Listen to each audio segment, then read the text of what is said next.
On 5 July 2012, WikiLeaks began publishing what it called the Syria Files, a collection of more than 2 million emails from Syrian political figures and ministries and from companies including Finmeccanica and Brown Lloyd James dating from August 2006 to March 2012. Release. The release of the files started on 5 July 2012. The database comprises 2,434,899 emails from 680 domains. At least 400,000 files are in Arabic and 68,000 files in Russian. Media organizations working with WikiLeaks on the release include the Lebanese daily Al-Akhbar, the Egyptian daily Al-Masri Al-Yawm, the Italian weekly L'Espresso, the German public radio and television broadcaster Norddeutsche Rundfunk of the Ard Consortium, the French information website OWNI and the Spanish website Publico. The New York City-based multinational news agency Associated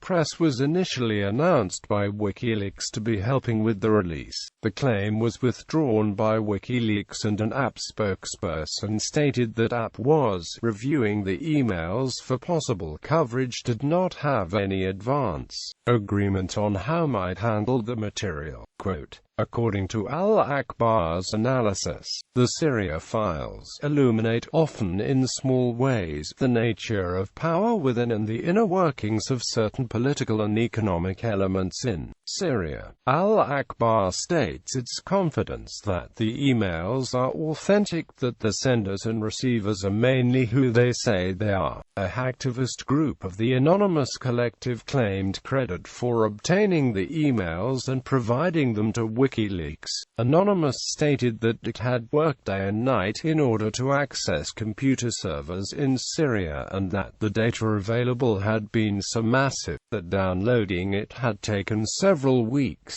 Anonymous gave the data to WikiLeaks because it judged WikiLeaks to be supremely well equipped to handle a disclosure of this magnitude. Anonymous stated that as long as Bashar al-Assad remains in power, it will continue to assist the courageous freedom fighters and activists in Syria. Cases. Finmeccanica. According to emails published by WikiLeaks on 5 July 2012, the Italian conglomerate Finmeccanica increased its sale of mobile communications equipment to Syrian authorities during 2011, delivering 500 of these to the Damascus suburb Muadamiyah in May 2011, after the Syrian civil war had started, and sending engineers to Damascus in February 2012 to provide training in using the communications equipment in helicopter terminals, while the conflict continued. Brown Lloyd James. In May 2011, the public relations firm Brown Lloyd James sent an email to Syrian authorities on how to create the appearance it is pursuing reform while repressing the uprising. In ENet News description of an email published by WikiLeaks on 6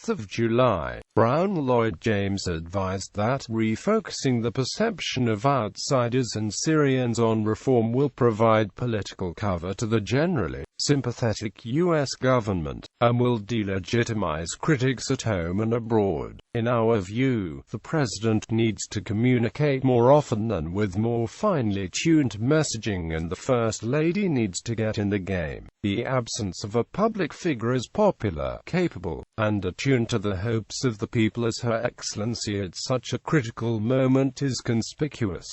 The key is to show strength and sympathy at once. The company recommended a public relations campaign to create a reform echo chamber by developing media coverage outside of Syria that points to the president's difficult task of wanting reform so that the coverage rebound into Syria. Brown Lloyd James also recommended countering the daily torrent of criticism and lies by 24-hour media monitoring and response system should be in place with assets in UK and US markets, social media sites and false sites, and a steady, constantly updated messaging document that contains talking points geared to latest developments. Brown Lloyd James stated that the document was not paid for, was a last-ditch effort to encourage a peaceful outcome rather than violence, and that it was sent to Asma al-Assad, the wife of President Bashar al-Assad.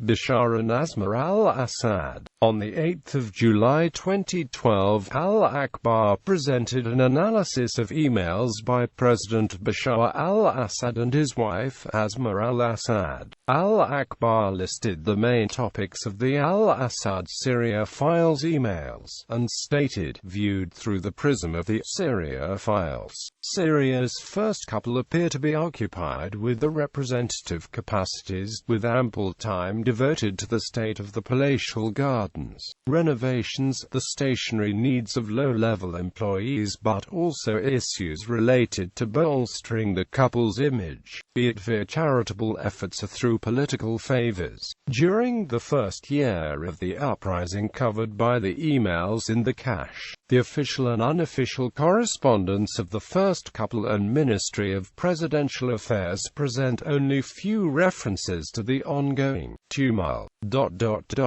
But there is no real sense of tangible power on behalf of the first couple present within the Syria Files. What is revealed is only a facade, or perhaps fittingly, a brand calculated to cloak another system, the military security machine, which remains as of yet tightly in control and far from prying eyes.